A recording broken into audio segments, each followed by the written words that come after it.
Преступление совершено довольно дерзким способом под стать сюжету голливудских фильмов. Злоумышленники, используя автомобиль и прикрепленный к нему трос, выдвинули металлическую решетку из окна ювелирного магазина и проникли в него.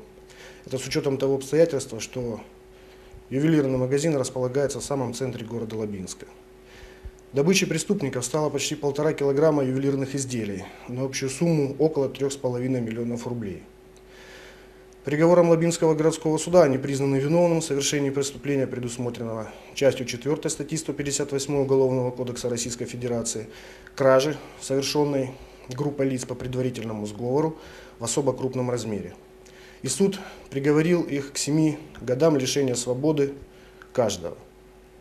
Апелляционным определением судебной коллегии по уголовным делам Краснодарского краевого суда приговор Лабинского городского суда оставлен без изменения, а жалобы осужденных и их адвокатов без удовлетворения.